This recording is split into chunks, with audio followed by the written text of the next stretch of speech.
Hello welcome to PM second hand vehicles YouTube channel. మీ ముందుకైతే Alto K10 2011 ending model 2012 registration car అయితే తీసుకొచ్చాను. K10 2011 ending model 2027 వరకు అయితే ఆర్సీ అయితే వ్యాలిడ్ ఉంది. 2027 థర్డ్ మంత్ వరకు అయితే కార్ ఆర్సీ అయితే వ్యాలిడ్ ఉంది. ఒకసారి ఎక్స్ట్రా లుక్ చూడండి.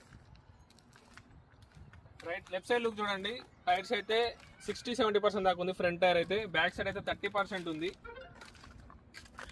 పెట్రోల్ వేరియంట్ ఇది. కార్ అయితే స్క్రాచ్ లెస్ కండిషన్ ఉంది, ఎక్సలెంట్ కండిషన్ ఉంది. ఒకసారి మీరు ఆఫీస్ దగ్గరకు వచ్చి చెక్ చేసుకోండి. పిఎం సెకండ్ హ్యాండ్ వెహికల్స్ అని మ్యాప్లో సర్చ్ చేసినా మీకు లొకేషన్ వస్తుంది. లక్కారంలో అయితే మన ఆఫీస్ ఉంది. మన ఆఫీస్ దగ్గరనే ఉంటుంది కారు కూడా. బ్యాక్ సైడ్ అయితే రైట్ సైడ్ అయితే సీల్ టైర్ ఉంది, అపోలో టైర్ అది. మీరు ఇంటీరియర్ చూడండి, ఫుల్ వీడియోలో అయితే క్లారిటీ ఉంటుంది. ఇంటీరియర్ అయితే ఫుల్ వీడియో చూడండి. ఇన్స్టాగ్రామ్లో చూసేవాళ్ళు ప్రొఫైల్ పేజ్లో లింక్ ఉంటుంది, అది క్లిక్ చేసి చూడండి. షార్ట్లో చూసేవాళ్ళు కింద లింక్ ఉంటుంది, ఫుల్ వీడియో ఓపెన్ చేసి ఫుల్ వీడియో చూడండి. ప్రైస్ కూడా ఫుల్ వీడియోలో ఉంటుంది. చాలా మంది వీడియోస్ అయితే చూస్తున్నారని సబ్స్క్రైబ్ అయితే చేసుకోవడం లేదు. సబ్స్క్రైబ్ చేసుకోండి. నా సర్వీస్ కూడా ఎలా ఉందో నాకు కూడా కొంచెం ఐడియా అవుతుంటుంది. Thanks for watching. Subscribe our channel.